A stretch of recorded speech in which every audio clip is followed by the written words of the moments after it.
For the past 12 months, I have been creating 3 drawings for each season of the year. I wanted the drawings to feel like a cohesive series, and I had a specific goal in mind. I wanted to build a series of illustrations that I could scan in and turn into greeting cards, gift tags, and possibly other products in the future. So in this video, I'm going to take you back through all 12 drawings, season by season, and reflect on the process, the struggles, and how the series slowly came together.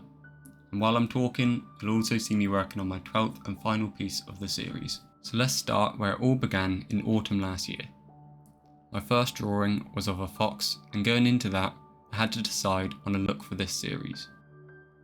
And as the goal was to turn these drawings into products, that is what ultimately made me decide on a simple wildlife drawing with a plain white background.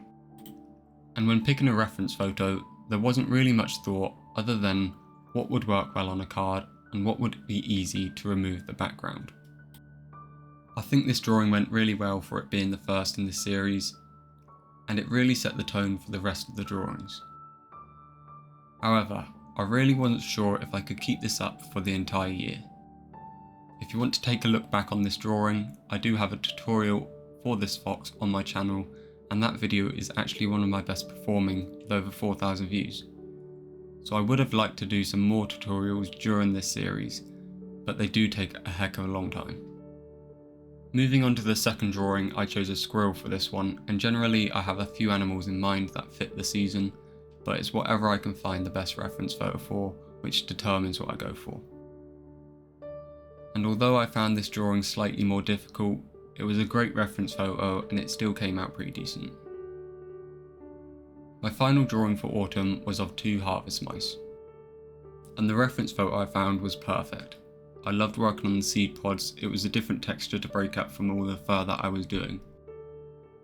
And the fur was actually worrying me slightly, as when it comes to scanning in the artwork and turning them into products, I knew that I would have had to remove the background. And there are tools out there to remove backgrounds, but they aren't perfect, and I needed perfect. So when it did come to that stage, it was the most tedious thing ever. I had to zoom in as far as possible and erase around every piece of fur. But in the end it worked out really well and the cards and gift tags looked really good.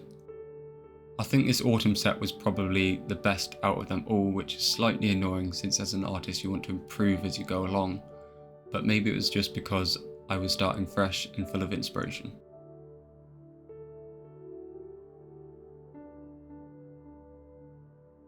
I then moved on to my winter drawings. Up until this point I had stuck to mammals, but I found it difficult when it came to winter, so I decided to introduce birds as well. So I started off with a snowy owl, which actually felt like one of the easiest drawings, but also it kind of felt a little boring. I think I executed it okay, but the reference photo didn't feel the same as the previous ones. But when it came to erasing the background, that one was a lot easier. The 5th drawing was a reindeer, and at this point I was thinking about the addition of a limited edition series of Christmas cards. And straight away I knew I wanted to paint some baubles hanging from the antlers. So when all 3 winter drawings were complete, I created the greeting cards and gift tags like usual, but I also then printed off the scans and painted on them to create a limited edition Christmas set. And as you can see, the 3rd drawing for the winter series was some penguins. For this drawing I had to experiment a little bit. This was the only drawing that I had started and then had to restart, and that was because of the black in the penguins' heads. Although my pencils could get pretty dark, I had to press pretty hard and it made a mess when trying to create a large area of solid black. So my video for this drawing actually shows me trying to figure out the best way to create the darkest, smoothest black possible. And in the end, although this is not one of my favourite drawings, I think it worked out.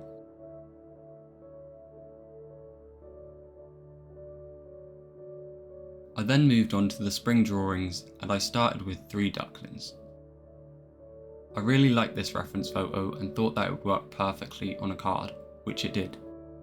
I do feel like I was slightly rushed working on this one, but even still I think it came out decently. However, the next drawing I really wasn't a fan of. Like with all my drawings, I follow the reference as closely as possible, but with this drawing the face was always feeling lopsided. And after playing around with it, I eventually came to the conclusion that sheep faces were just weird. The final drawing for spring was a hare. I knew that I was going to do a hare from the very beginning, but finding a reference photo was actually quite difficult. In the end I settled on one that I wasn't 100% on, but it worked out well once it was on a card. This was one that had whiskers, and trying to erase around the whiskers was a nightmare. But I honestly think now that I could probably erase a background from anything, even if it takes me 8 hours.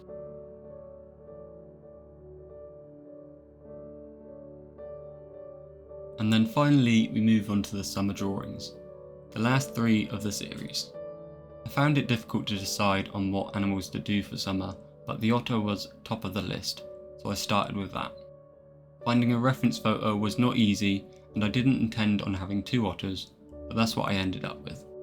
This drawing took a while because the damp fur texture wasn't something that I had done before, and it took me a while to get my head around.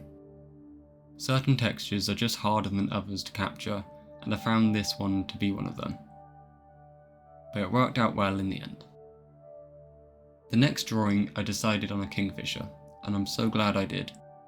I found this drawing to be really fun to complete. There was a nice mix of differing textures that weren't too hard to achieve, and the drawing translated onto a card really well. And by now you should be able to tell that the final drawing of the series is of a lioness. It took me a while to decide on the last animal. I was thinking a bearded dragon, but that would introduce a reptile, and I felt like sticking to mammals and birds would just make all of the drawings a bit more cohesive.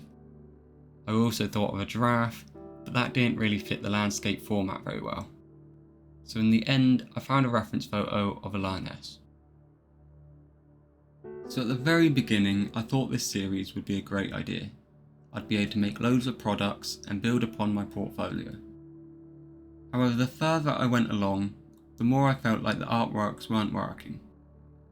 I think I had put so much thought into how things would look on products that the drawings themselves fell a little short.